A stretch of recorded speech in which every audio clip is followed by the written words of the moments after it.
Hi guys, so today we are going to unbox our new vacuum cleaner, no, from Russell Hobbs. Actually guys, we tried so many brands of vacuum cleaner already. No, since here in Qatar, we always use vacuum cleaner talaga almost every day, no? So we tried Sharp, we tried Samsung, we tried Panasonic, we tried Black and Decker, and now we are going to try naman this Russell Hobbs vacuum cleaner, no? Cyclone power with 2000 watts and 2.5 liters. So there is a 2 years warranty for this. So let's unbox together.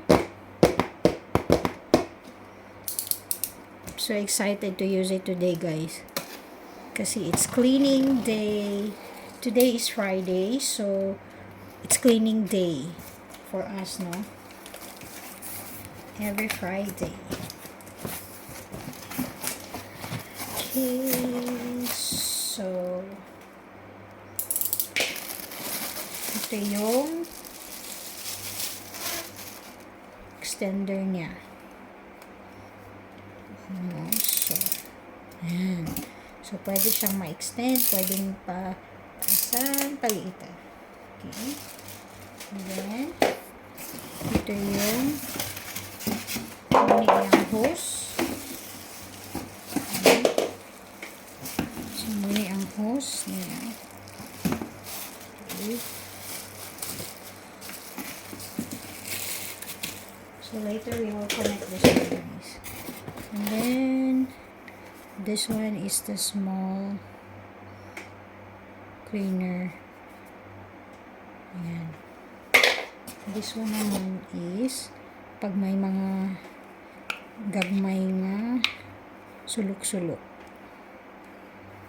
Okay, and there is a brush also. And ito yung pinaka-vacuum niya. Yung malaki. So, pwede siyang, kung ayaw mo magamit ng brush, nakaganyan siya. But if you want to use the brush, you just push it and then lalabas yung brush. Actually, pare-pareho lang ng mukha ang mga vacuum. Standard naman yung mga tubes nila. Ito lang, dito lang sila nagdi-differ. No.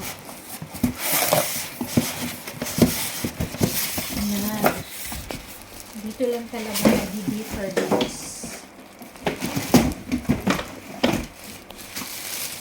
So, ito siya. And I like the color kasi black and red.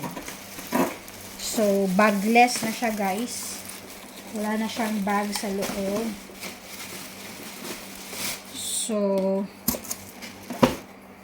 ito yun siya. If you want to, push mo dito. Then, kung gusto mo siyang kunin, tatanggalin mo lang yan. Ayan. So, you will remove this one. Yun yung filter. Dito naman, kung gusto mo siyang linisin, tanggalin yung mga alikabok sa loob. So, bagless na siya. Okay. Ay, gusto ko talaga ng bagless kasi mas mabilis ilinis. So, this is the power button. And then, ito yung para sa cord niya. Here. So, nakatago ang cord. Pag hindi na siya gagamitin, you have to push that one. Tapos, babalik na yung cord. Tapos, ito yung filter sa likod. Ayan. Pwede siyang linisan, no? Pag medyo matagal-tagal na ang gamit. Okay. So, that's it. We will try it today. Thank you for watching.